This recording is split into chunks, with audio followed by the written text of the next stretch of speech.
All right, take control.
Yes, I am.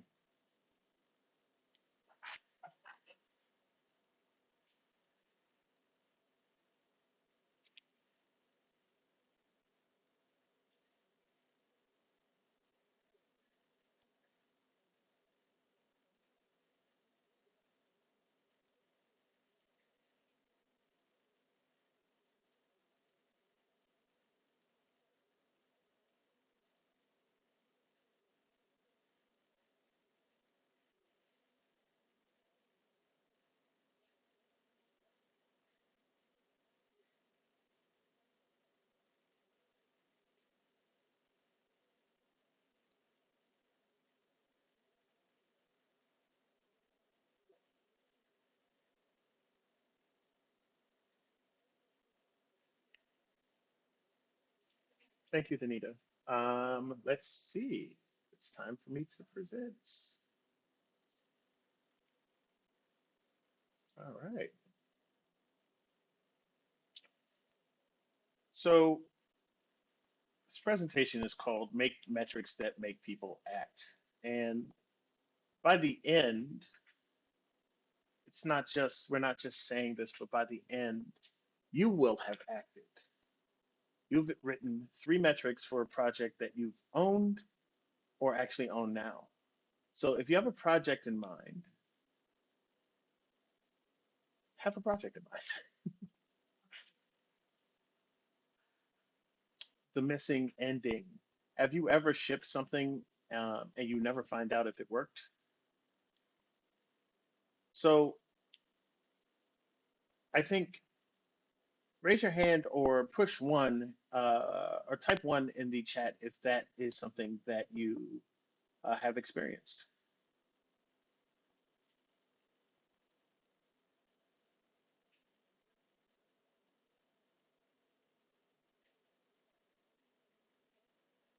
Of course, yes, Mike.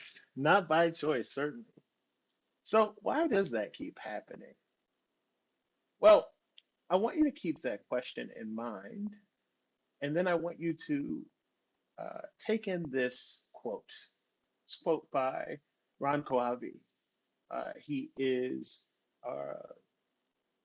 former Microsoft, Airbnb, and Amazon. He ran their innovation departments, and what he would often say is 60 to 90% of ideas never improve the metric they were built to improve. So hold on to that thought. We are building things that aren't really improving what we aim to improve. So let's talk about metrics for a while. Why do we end up there?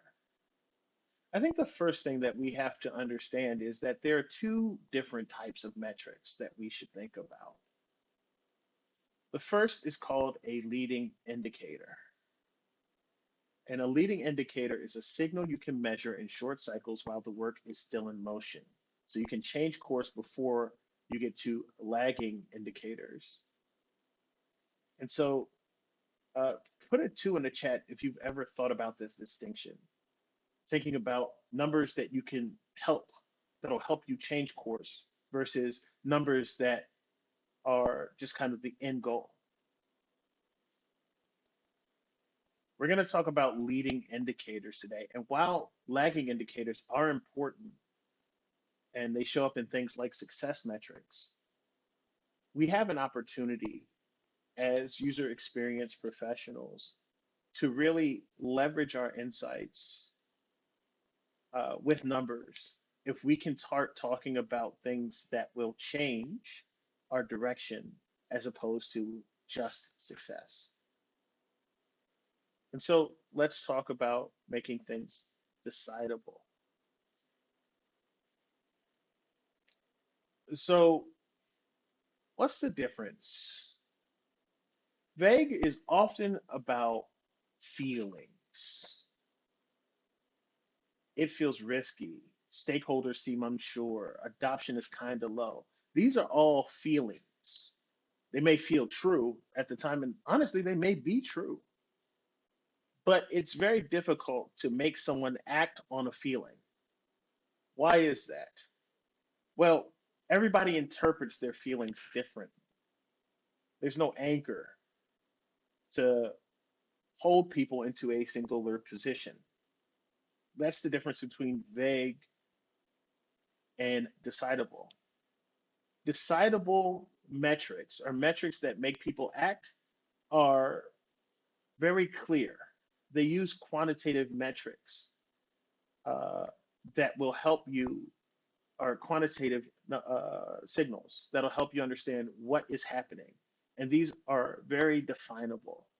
For example, if it's not agreed after one scenario, you stop. That's not vague, right? That's very specific.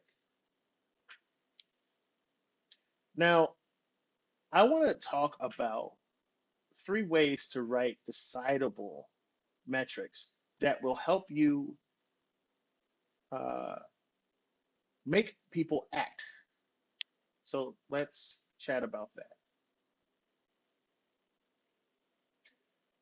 When I say metrics that make people act, I think the first thing that we have to talk about is the action itself.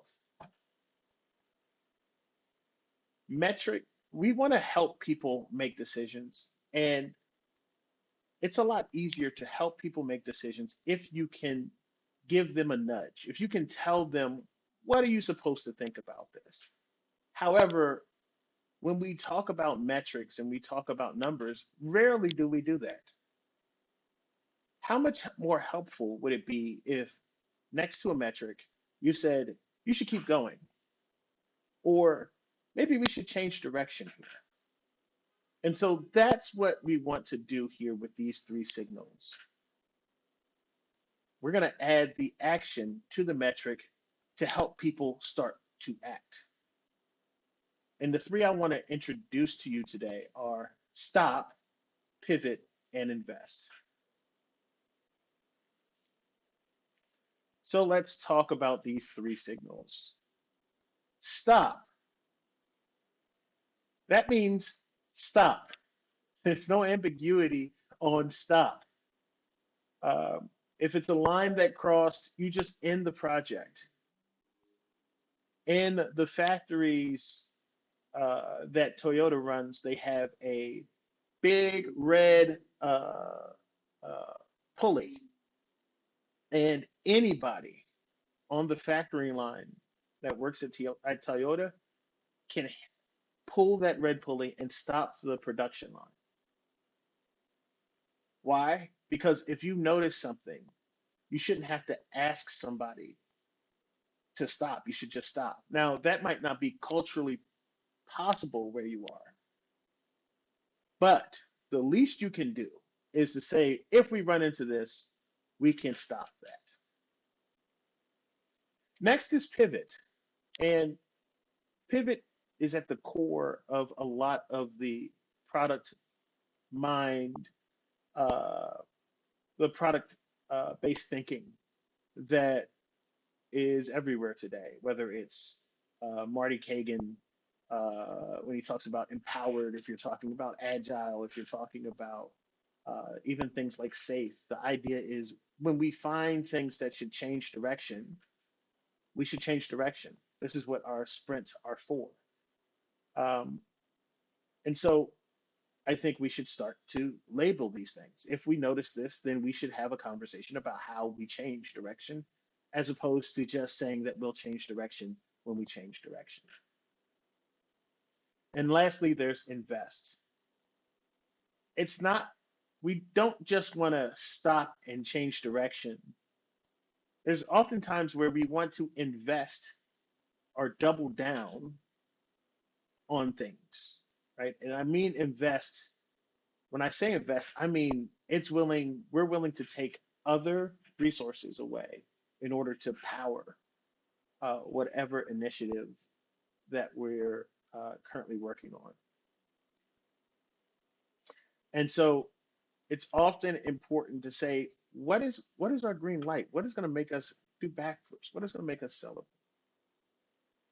Now, again, culturally, you may not be able to make these calls, but I think most leaders um, want someone to help them make these calls. If you can provide the data that they need in order to make these calls, it'll make their lives much easier.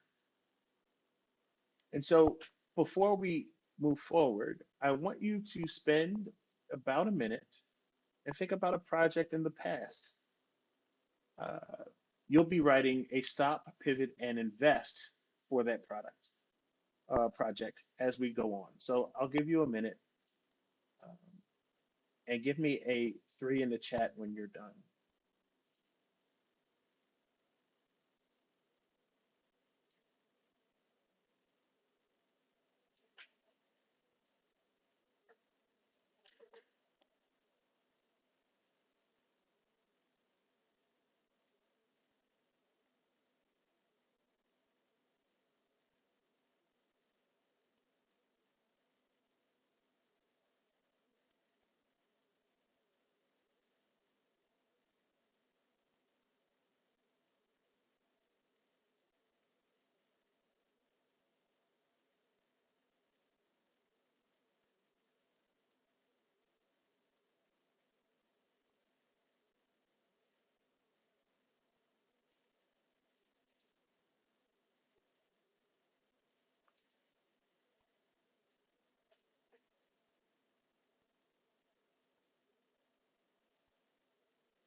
Okay, so let's start with stop.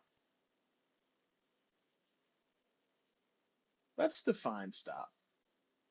A stop is a non-negotiable boundary agreed in public before you start.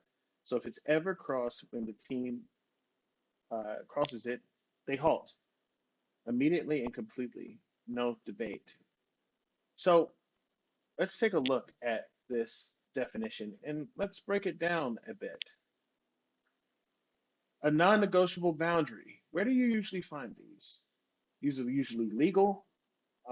They might be in the founder's vision or the company vision. It may be in business documents. These are the things that will stop a company in their tracks because generally they're extremely expensive. Um, a marketing example I like to use is GDPR in Europe. And for European companies that break GDPR, they can have fines of upwards of 2% of their revenue, total revenue for the year. And so if you ever worked with a European company, they're very focused on not having anything break GDPR. Agreed in public. These have to be public stances that the company has taken. So you, as a person highlighting this, have a place to point to. If the CEO says we're not doing X, you and they say so in a email and a all hands and a podcast interview, well, if you bring it up, then it's quite clear that this is a clear stop boundary. Now, if they still want to move forward, well, that's a big culture problem. It's beyond the scope of our discussion. But these should be agreed to in public. And then it should be clear, right? You're saying this is a stop. Uh, we're going to stop immediately and completely. We're not going to debate this. This is something that we need to address immediately. And so the stop formula is pretty simple. If the line is crossed, stop. For example, if you're working at a company that only uses primary data, they're very proud of that. You could write something along the lines of, if shipping needs third-party data, kill it. So this enforces a company value. There's no room for debate. We only use primary sources. If you say something like, if things look bad, we'll change direction, that's very vague, as we talked about in the beginning, not really helping people see something specific. And so it becomes not useful for you.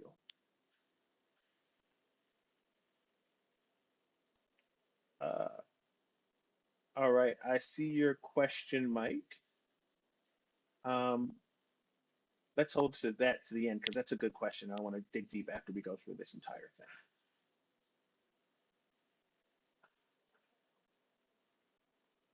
So, what does this look like before? If we're not clear about what makes us stop, then someone could quietly build that third party dependency and it surfaces at launch. And then people are like, who said that? Who was allowed to do that?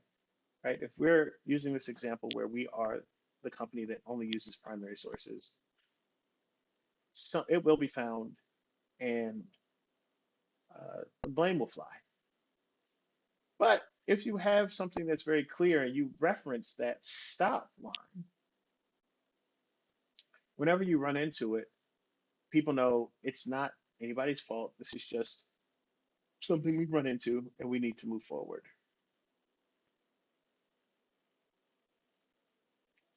Now you're going to write your own. I'm going to give you 2 minutes and I want you to think about your project, your company, um, and whether it's a legal line, a personal line from the CEO, or some sort of ethical line. I want you to write, if blank, we kill it. I'll give you 2 minutes. I'll see you in a bit. Please write that in the chat. Thank you.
All right, we got 10 more seconds. Drop what you got in the chat.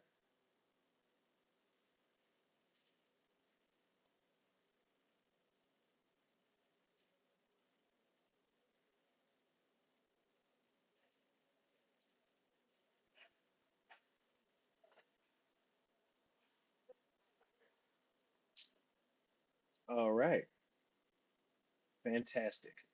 Next, let's talk about pivots. Pivots are a predetermined warning line. When a real limit is reached, it triggers a required conversation to adjust course. Project isn't dead, reality just doesn't match the plan. Now, this is something that is naturally set up in agile teams. An agile team, especially if they're following a process like SAFe or jobs to be done, have regular trigger points where you're supposed to talk about pivots. Unfortunately, most teams do not talk about pivots because they don't know when a pivot is supposed to happen. And so inertia gets in the way. We should be calling that out. And if we are able to call it out, what that does is it allows us to get in front of the problem and then leverage a lot of these rituals that uh, an agile working style creates. And so, what does that look like? If a real limit is hit, pivot. Now, when we talk about a real limit, we're talking about a specific number tied to a constraint. So, we need to make sure that the numbers that we get are uh, viewable, they are uh, clear, and they're strategically linked. If you're pulling a metric that people don't know about, it's going to be really hard to get people to pivot. But if it's something that is referenced a ton, whether that's in OKRs or in team meetings, then it has the juice that will drive that pivot conversation. So, for example, if projected cost jumps over 10%, discuss how to lower it immediately. There's a specific data point, and generally, if a project cost jumps, and definitely for a lot of teams right now where teams are thinking about cost reduction, it should trigger a conversation. It'll have some weight. With a weak version is if engineering gets frustrated, we'll fix the process. Frustrated about what? What process? Doesn't really help us make a choice on how we want to move forward.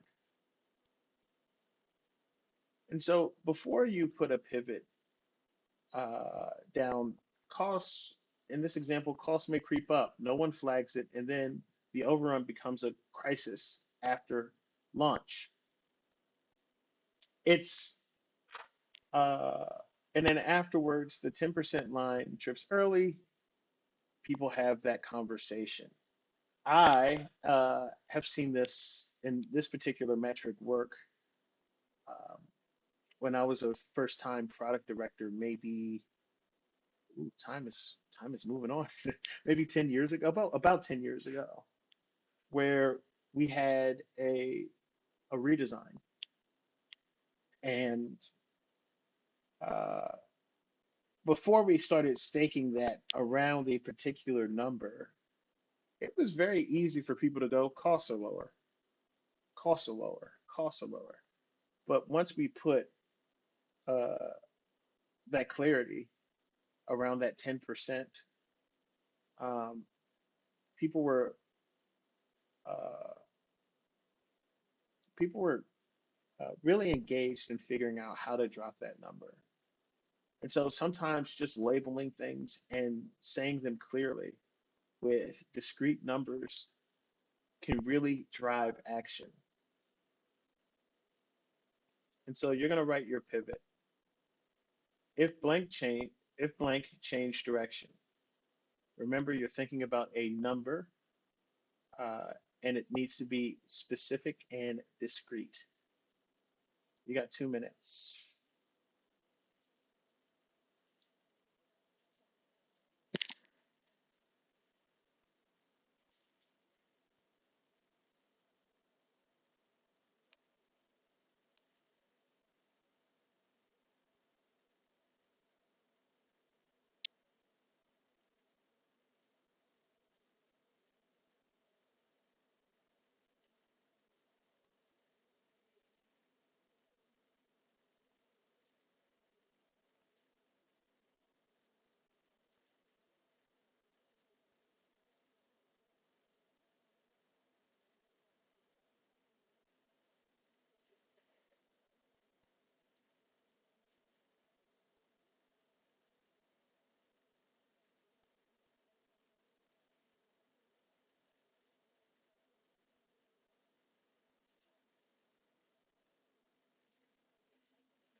All right, we got 15 seconds. Drop them in the chat.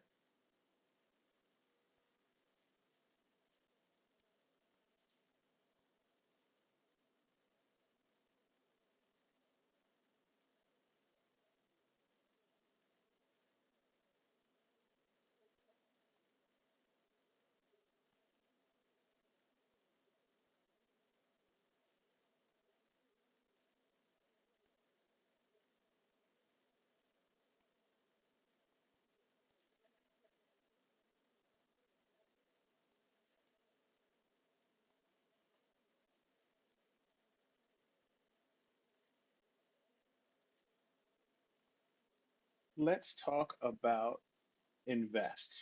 And so, invest is a marker of breakthrough traction that justifies pulling the resources of other work to double down. A deliberate escalation agreed to in advance.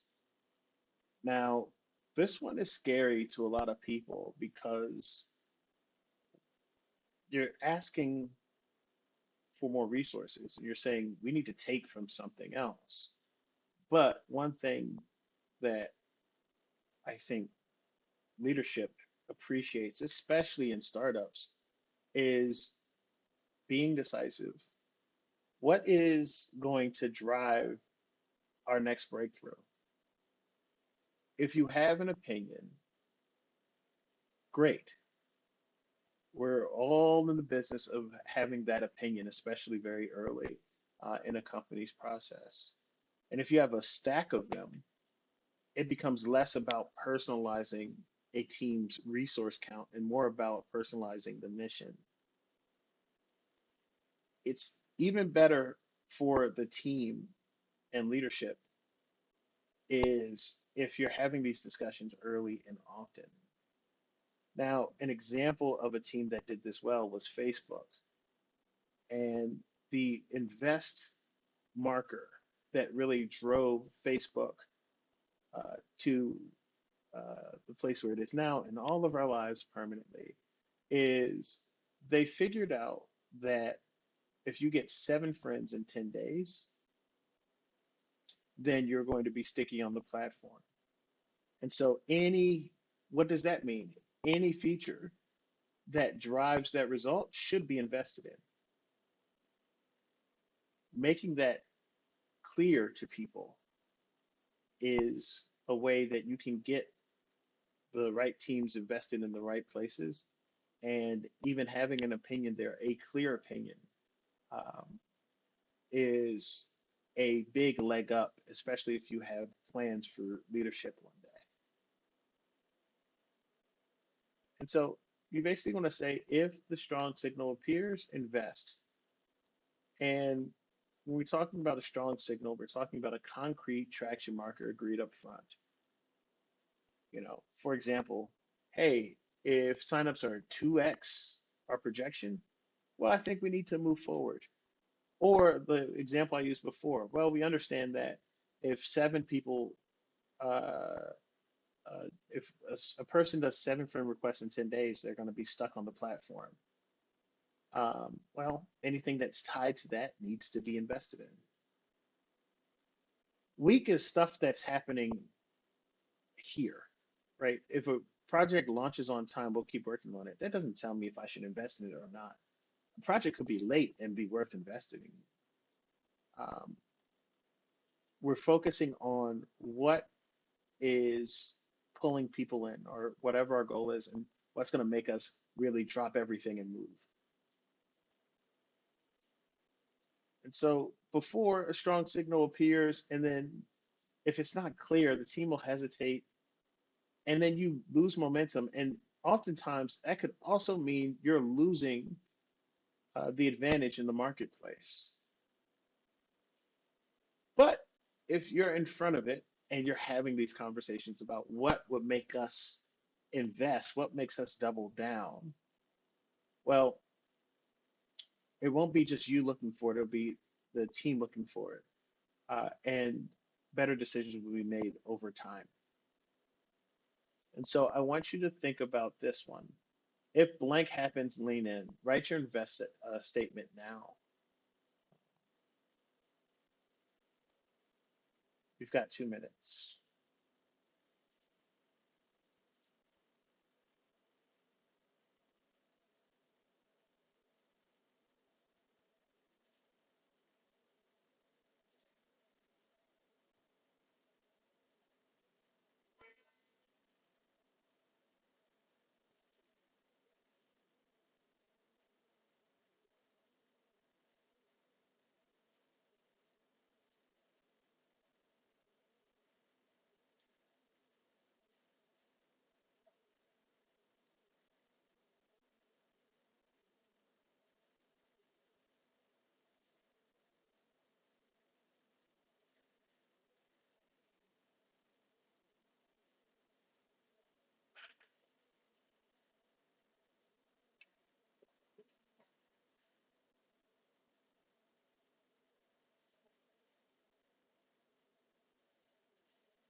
All right, you've got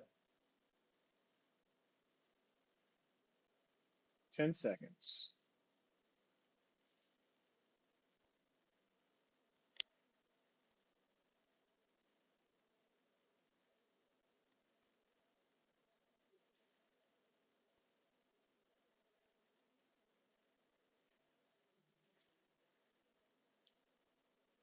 So, one thing I want you to leave here with isn't that these are perfect now. These are going to take time to develop. You're training your brain to think about metrics in a different way. What I want you to leave here with is that different way. So think about metrics from a stop, pivot, and invest point of view. And it's a great place to start a conversation with your team or with your manager to get to the bottom of what's important. Because if you can figure out what's important and you can tie it to action, what ends up happening is you'll have motion. And so before we let's talk about how do you see that motion happening? How do you understand that? Well, we're going to talk about a couple of things before we wrap up that will help you see if this is happening or not. Signals from your seat. So, all right, how do you know? You may not have access to all the data, and you may only be able to look at things, at least at first, as they happen. Well, let's figure out how we can do that effectively. First, you can always go to stakeholders and ask for feedback. This is something I brought in earlier. Go talk to your manager, go talk to uh, your engineering lead, go talk to your product person. What are they seeing? What are they saying? What's important to them? What are the signals? And then you can take these signals and transform them into metrics and start a conversation. You could look at our pilots. What are our prototypes? How are they working against our overall strategy? And then this is the latest signal, but still worth it. What's being reported on? What are people saying? What's showing up at the all hands? So when I say stakeholder feedback, I'm talking about stakeholders and target users telling you while you're still building stuff, right? And that stuff can become signals that you can use to create these metrics.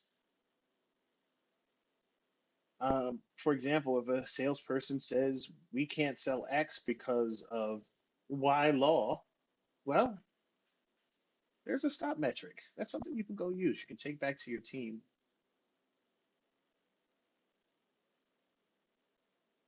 And so, what if they say we can't sell X uh, if it's happening inside of the product? Well, you can run a scenario test. You can say, uh, let me walk you through how this product works.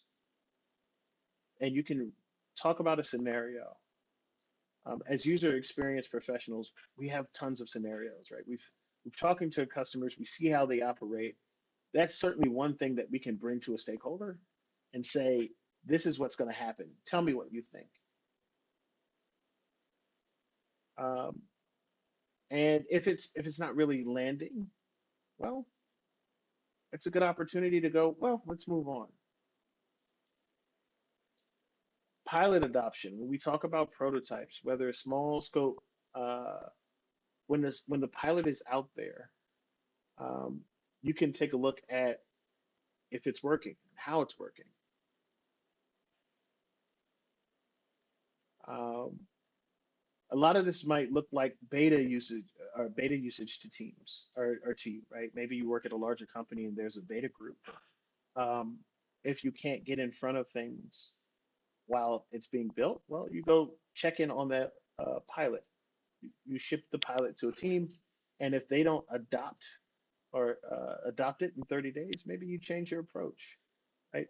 There's plenty of opportunities to go find metrics when you look at prototypes and then bring those back into either your bigger projects or at least to start a conversation.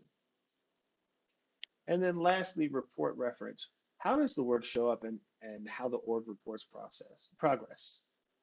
Um, it's a coarse, fuzzy signal, but it's a signal nonetheless if to see if leadership is treating something like a priority. And so, is something referenced at the all hands? Does your team have an opportunity to speak? If not, well, it's an opportunity, right, to adjust and change and start asking questions. Should we pivot? Um, should we look for other things that are worth investing in and put our energy there? Again, these drive the conversation. And so what I'm hoping is for you sitting in the seat here is if you're thinking about projects in the past, there's an opportunity to think about these three things. What happened when you brought it to stakeholders? What happened during the prototypes? What happened during all hands that can help generate some thoughts about what numbers were important for you? So now you know. What did we talk about? We talked about leading indicators, which are things that we measure before something happens that'll tell us what the next step is. We talked about actions, stop, pivot, and invest. These are signals that are very clear to other people about what is the next step you should take.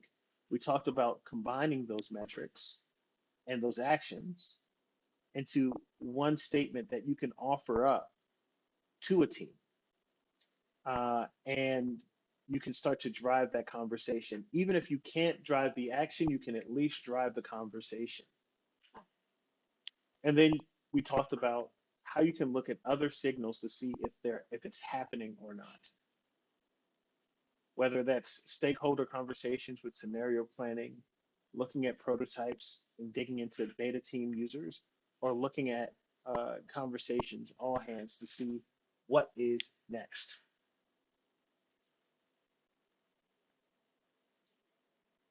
So before we end here and we open it up to questions, here are three traps you want to avoid.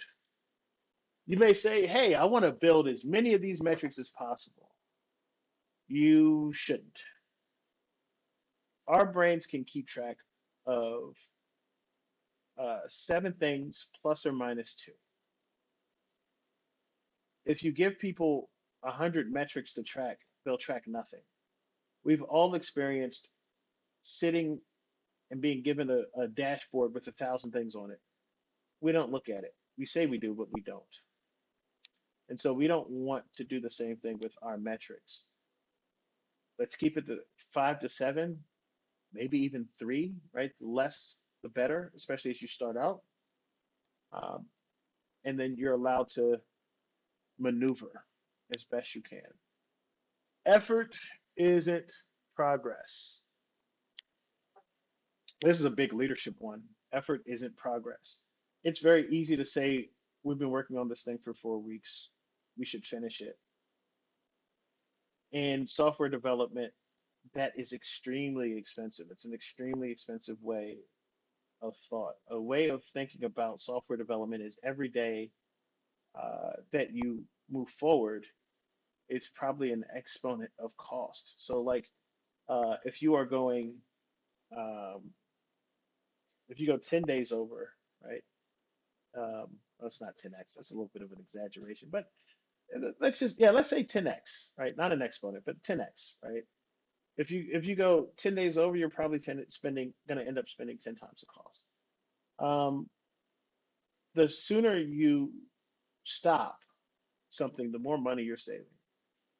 And ultimately, no one cares if we finish the thing. They care about if it changes their perspective, if it changes their lives, if we're building the right thing. And so make sure that your metrics aren't purely focused on, is this the right thing? Did we build it on time? Because that's not what they care about. Uh, Dewani, it would be 5 to 7 total. It's a good question. It's 5 to 7 total, maybe even 3. Maybe you have one stop, one pivot, one invest at first, just to kind of learn it and work out the kinks. And gaming, right? Try not to game things. Be confident in failure. It's a little scary, but you end up getting more trust in talking about if you failed, how you failed, why you failed, than if you're constantly gaming the stats, because eventually people just stop paying attention anyway. And so you get the ending now. The endings are what we can control. We can control. Um, and so I want to end with questions.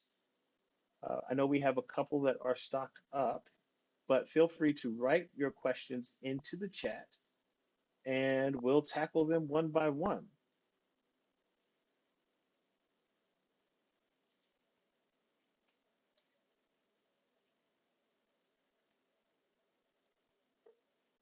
Yes, let's start with that. I have it here. If wait, no, that wasn't it. It's what's a good strategy for convincing leaders that you shouldn't start a project until you have clear success metrics? I've asked in the past, how would we know if the project is successful? After looking around, PM said, "What do you mean when it goes to production?" Shaking my head.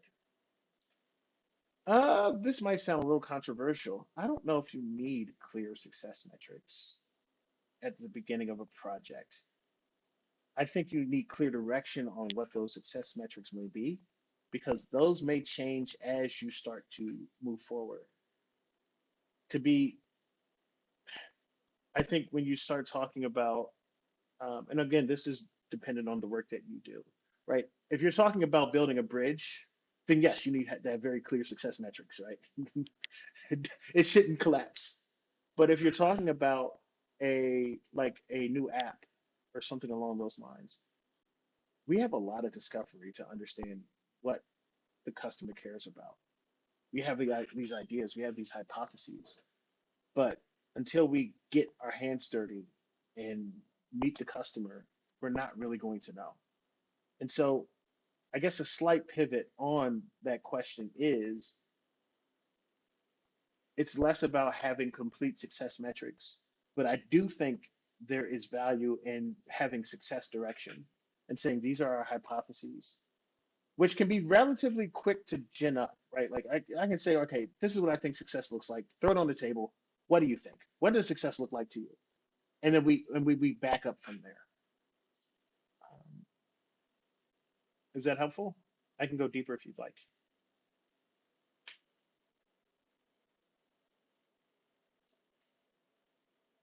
Yeah, I like, and that, like there's several other exercises. I do enjoy this topic. Like the several other exercises on that topic. For example, have you ever ran a pre-mortem? And so a pre-mortem is an exercise where uh, you talk to the rest of the team. It's a workshop where you basically the premise of the workshop is you put yourself in the future, and it is 6 months later, and it was a catastrophic failure. Everything failed. Why did it fail? Right? And so what that exercise does is it gets people's minds going, um, and you can start to pick out like in some ways you can start to pick out what success looks like by removing the failure that might come up. And you also, especially if there are multiple types of stakeholders in the room, they get to have arguments before we build anything, right? We can get really clear about um, what we're trying to do through that failure scenario. So I highly recommend pre-mortems, especially when you're talking about like what success metrics are, because it can start to drive a really interesting conversation that'll get you to, uh, as I mentioned, like success direction, which I think can be much more useful and quicker.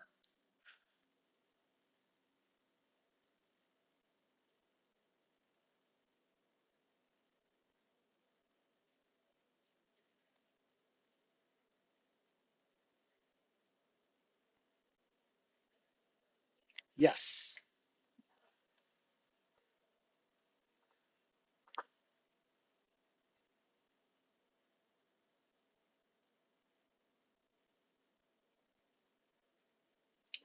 yes. And you're not the person carrying messages. They get to hear from the other person, which I think is far more powerful than, sometimes as designers and certainly as product people, we often have to carry water and try to figure out how to.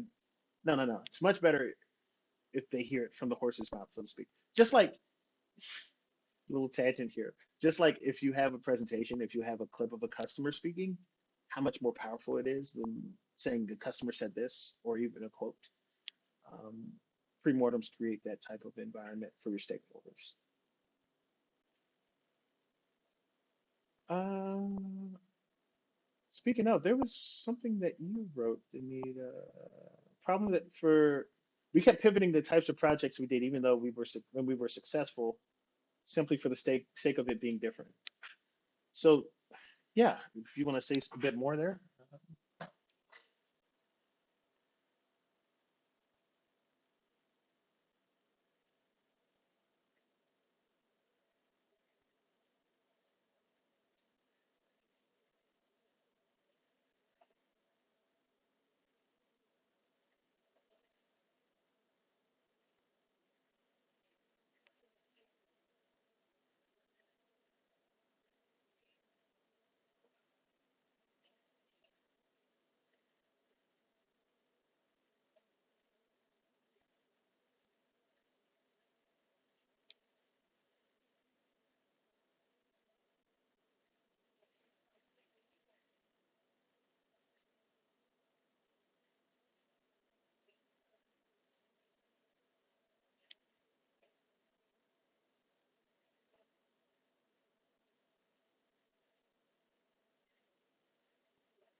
So I've worked with founders like that before, and oftentimes what they're hiding is like the business side.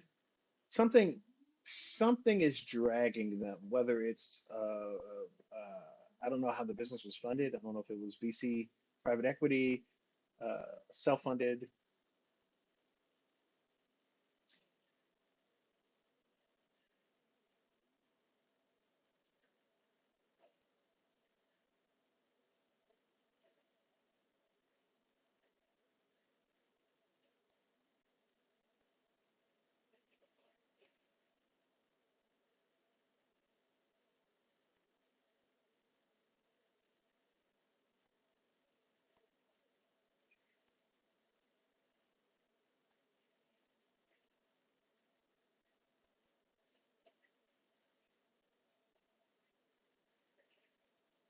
See, that is interesting because if it's private, if your funding mechanism is fully private, that could be a blessing and a curse, right? Because uh, to have different financiers is some check on uh, what you're doing. Because somebody can just pull you in a room and say, "I don't understand. It's not legible to me what is happening here, and I'm investing money. You have to help me understand this."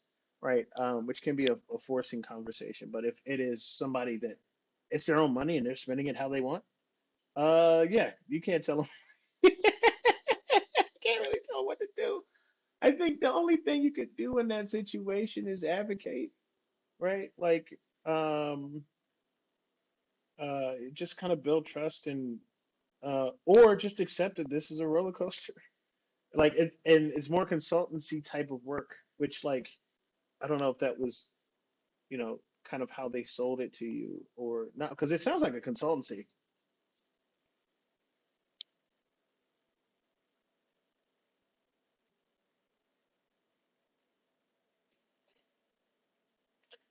Yeah.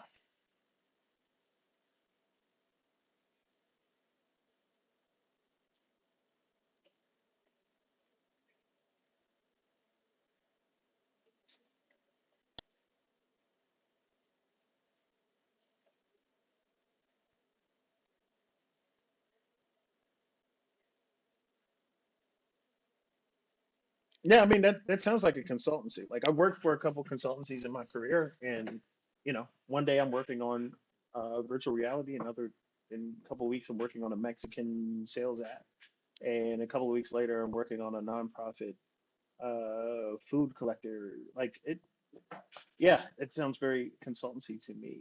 Kendall writes one question. I want to get it before we go. Um, what actually happens when the project reaches the stop phase? Does the project get deprioritized altogether, or do more cross-functional discussions happen? I mean, that's a cultural question. And any organization I am a part of, stop would mean stop. Like we have a post-mortem, we put it on the calendar, we move on. Now that's not possible in some organizations, right? Like large enterprises, there might be something, right? There might be some sort of board or some sort of control that you got to go in front of. But I think, uh, however your culture allows it, it should be an endpoint, right? So like whenever you reach a stop, it should be a very clear, hey, we're getting out of this.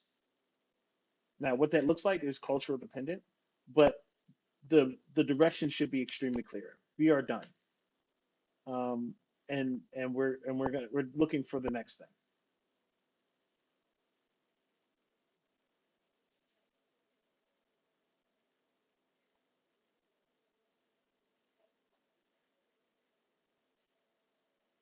Workshop. Oh yeah, I read that. That's awesome. I love that. Just like send them out and just go here. This is what everybody wrote, and then just facilitate. Just kind of like step back. These are what I think our goals are. And, yeah, you know. Could you say more, Mimi?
I love it. I'd love to sit in on a presentation about that.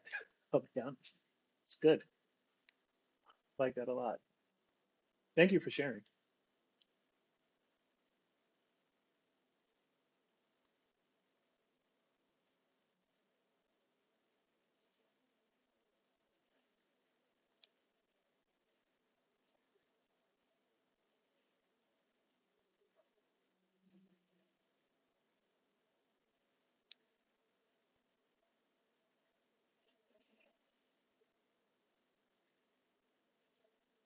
I used to, and then I stopped because I was having a coaching session with a friend of mine, and he's also a wonderful speaker, very thoughtful person by the name of Matt LeMay. If you run into his work, he's fantastic. But um, what I got to realize is there's no better culture tester than a stop. If you really want to understand where you work at, then the stop metric will tell you.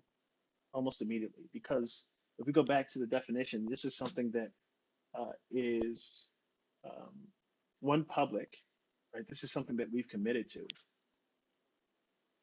in front of everybody, and two, um, right? These are generally like non-negotiables. Um, for example, when I was at Smart Recruiter, France came up with a law that there are no short links and URLs that you pass through phones, um, right? Or else you were going to get heavily fined. That's a non-negotiable, right? Like if I come to a team and I say, "Well, we have to stop doing this," and they go, "I don't know, okay," like, okay, you're willing to break the law, um, then um, noted, right? Like I probably got to get out of there. Um, because not only are you willing to break the law, you're also breaking your what we're saying to our customers and our clients, right? Like we're not clear. And so if I'm stuck in a place like that, eventually I'm going to end up, hating myself anyway, right? Luckily, smart recruiters did not avoid that law, right? But I'm using that as an example of like it's a very clear culture understander. And so especially if you're at a startup or whatever, this is and it's less than 30 or 40 people, right? These are the conversations that um, I mean, you may not have it publicly. You may have it with the CEO directly. It might be over a cup of coffee or something. But like, it's a conversation starter. Like, why, if this is something that we've claimed, why are we, why are we avoiding who we say we want to be?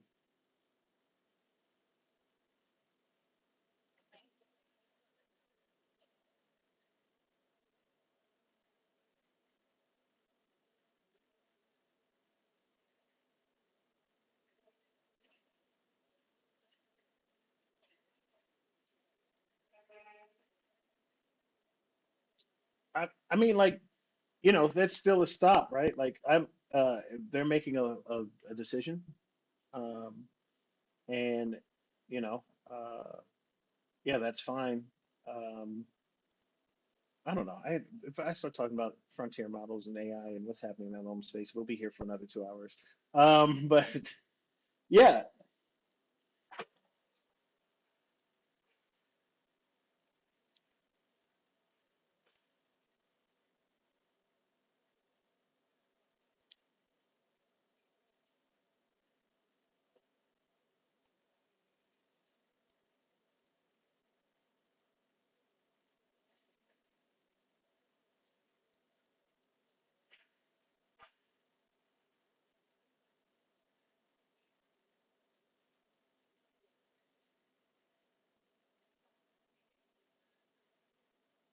thank you.